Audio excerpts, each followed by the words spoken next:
I told you, this thing is bigger than Nino Brown, and I got a list of proof. Order. If I'm going down, I'm taking a whole lot of people with me. Order in the court. Am I my brother's keeper? Yes, I am. Am I my brother's keeper? Yes, I am. Am I my brother's keeper? Yes, I am. To this day. Nino Brown Boxing, and I'm back in the building. Shout out to the LDBC. Don't forget to hit that like button and subscribe. So yeah, guys, last night we had a Sunday night of boxing, and just shout out to the LDBC on this nice Monday morning. Jermell Charlo, he did his damn thing. He got his work done. Joy Spencer, he got the W, and Jermell Charlo, my guy, with a devastating knockout as well. So let me get right to the main event. Jermell Charlo went in there, and he did exactly what he was supposed to do. He got Jorge Cota out of there in the third round with a devastating right hand. Honestly, it looked like one of Deontay Wilder's signature moves to get his opponent out there, but it was just a jab right hand. He got him out devastated fashion. The way that man's head hit the canvas was something ridiculous, but at this point in time, you know, it was one of those fights where I couldn't really see if Jermell made any adjustments. It was an early knockout like it was supposed to be. But just looking at the fight from a adjustment perspective to see if he made any changes in camp, I really couldn't tell. Cota was there to get hit by every single thing that was thrown at him, and that's exactly what happened. So hats off to Jermell Charlo. At this point, it's what's next. Tony Harrison done a lot of interviews this weekend, and obviously that's the fight that's supposed to be next. Tony Harrison talking about late September, possibly October. What, it's late June now, July, August. That's a quick turnaround for Jermell. Now, Tony did say something about he feels that if it happens around that time, he wouldn't need a tune-up. He's the champion.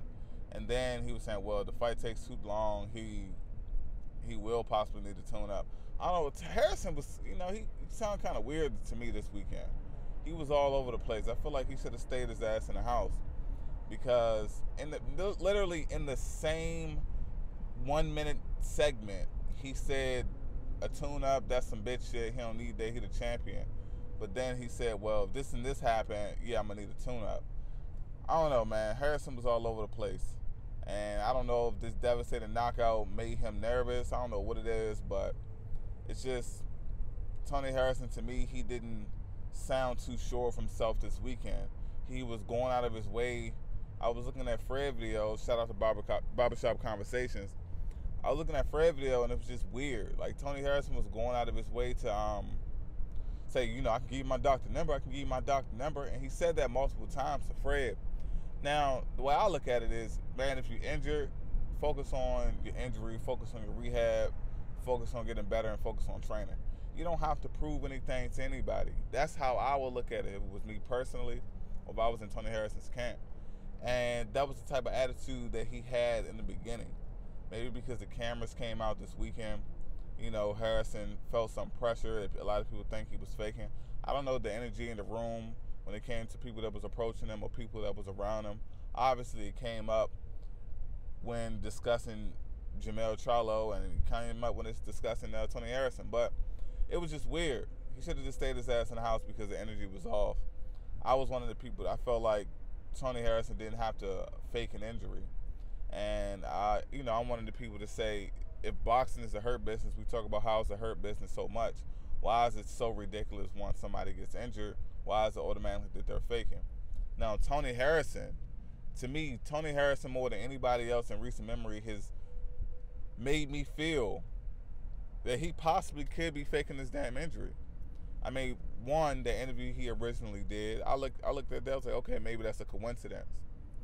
Then, just this past weekend, he kept on saying, like, you can call my doctor, you can call my doctor. And it's just that type of behavior, it's just odd to me.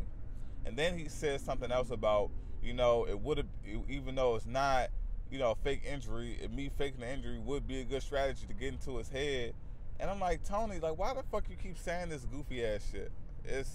I don't understand all of these comments. If your injury is legit, why do you keep speaking on it as if you need to prove to people? Like, you have your boot on, you got to start rehab. It is what it is. It's just odd that he keeps speaking on his injury as a tactic to throw Jermell off his game. I'm like, bruh, if you wanted all the smoke this upcoming weekend, but an unfortunate injury happened, like, why are you speaking on this injury like it's some type of blessing? And I don't know, man. It's just some weirdo shit to me. But hats off to Jermell Charlo. He did his thing. I know a lot of people feel like I'm a Jermell Charlo hater. It is what it is. I just call it how I see it. And this weekend, the way I saw it, Tony Harrison was just on some weird shit. And this is the first time that I felt that he is possibly faking that injury. Because everything that he said to me, it just adds up as him faking it, or it's exaggerated. Whatever the case may be, he may have had a light sprain, and you know, he made it seem like he may possibly need surgery, but he decided to take a different route. But it is what it is, guys. It's In the Brown Boxing. Shout out to the LDBC, and I'm out.